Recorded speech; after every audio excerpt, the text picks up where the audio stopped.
Shalom, selamat pagi, salam sejahtera bagi kita semua. Tema renungan kita pada pagi hari ini berjudul Kekayaan Injil, terambil dari Efesus 1 ayat 15-23. Jemaat Efesus yang dibangun oleh Rasul Paulus selama kurang lebih 3 tahun adalah jemaat yang cepat bertumbuh secara rohani, dalam iman dan dalam kasih. Semua ini tidak terlepas dari peran Rasul Paulus yang selalu mengingat jemaat Efesus dalam doa-doanya. Namun sayang, akhirnya jemaat Efesus ini kehilangan kasih. Dalam Efesus 1 ayat 15-23 berisi tentang doa Rasul Paulus untuk jemaat Efesus.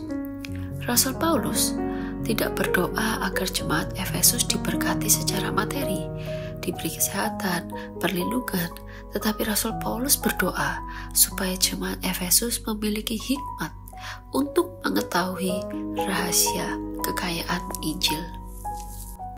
Apa saja kekayaan Injil itu? Yang pertama adalah pengharapan dalam panggilan Allah. Semua semata-mata berdasarkan kasih karunia. Kita dipanggil bukan karena kita hebat, kita dipanggil bukan karena kita lebih dari segalanya, tetapi kita dipanggil semata-mata karena kasih karunia. Kekayaan Injil yang kedua adalah kekayaan kemuliaan yang ditentukan bagi orang-orang kudus. Dalam Efesus 1 ayat 18c dituliskan, betapa kayanya kemuliaan bagian yang ditentukannya bagi orang-orang kudus. Perlu kita pahami bahwa kita bukan saja memiliki warisan Allah, tetapi di sisi lain kita sendiri adalah warisan atau harga yang paling berharga yang Allah miliki. Yesaya 43 ayat 4 dituliskan, oleh karena engkau berharga di mataku dan mulia. Kita adalah warisan yang paling berharga yang Allah miliki. Kemudian kekayaan Injil yang ketiga adalah kuasanya yang hebat, di mana kuasa itu yang menjadikan kita awalnya manusia berdosa, manusia yang mati secara rohani, dijadikan anak-anak Allah yang hidup. Kuasa yang membangkitkan Kristus dari kematian, kuasa yang mendudukkan Kristus di sebelah kanan Bapa, memberinya kuasa di atas segala penguasa dan kuasa sebagai kepala gereja, dan kuasa itu diam di dalam kita. Oleh sebab itu mari kita pahami dan mari kita hidup dalam kekayaan Injil itu. Bagaimana caranya supaya kita memahami, supaya kita hidup dalam kekayaan Injil itu? Mari kita miliki iman, di mana iman ini menghasilkan perbuatan kasih. Martin Luther mengatakan kita selamat oleh iman, bukan oleh perbuatan. Namun jika tidak ada perbuatan, maka ada yang salah dengan itu.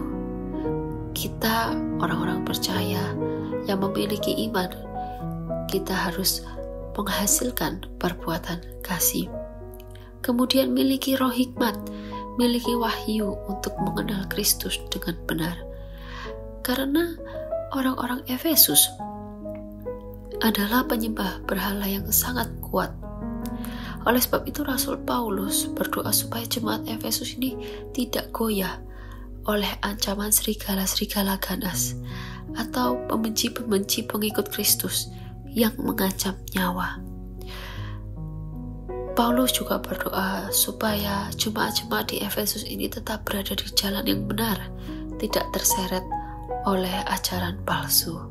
Oleh sebab itu Rasul Paulus berdoa supaya jemaat Efesus ini memiliki roh hikmat dan wahyu untuk mengenal Kristus dengan benar.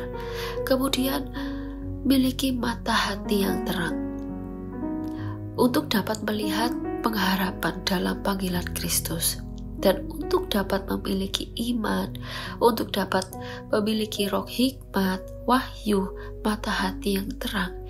Itu tidak ada jalan atau cara lain kecuali dengan berdoa, membaca, dan belajar dari firman Tuhan yang adalah sumber hikmat tertinggi. Mari kita sadari bahwa supaya kita memiliki semua kekayaan Injil itu, Yesus Kristus harus menerima dan menjalani kebalikan dari semuanya. Dia menjadi tidak mulia, dia dihina, dia dicaci, dia didera, bahkan dia disalib, supaya kita bisa memiliki semua kekayaan Injil itu.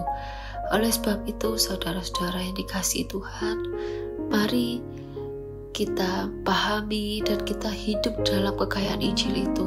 Mari kita berdoa lebih sungguh lagi. Mari kita belajar firman-Nya dengan lebih giat lagi, supaya kita bisa memiliki iman, memiliki roh hikmat, wahyu, dan mata hati yang terang, supaya kita tidak terseret oleh ajaran-ajaran palsu, tidak terseret oleh arus dunia ini, dan tetap berada di jalan yang benar.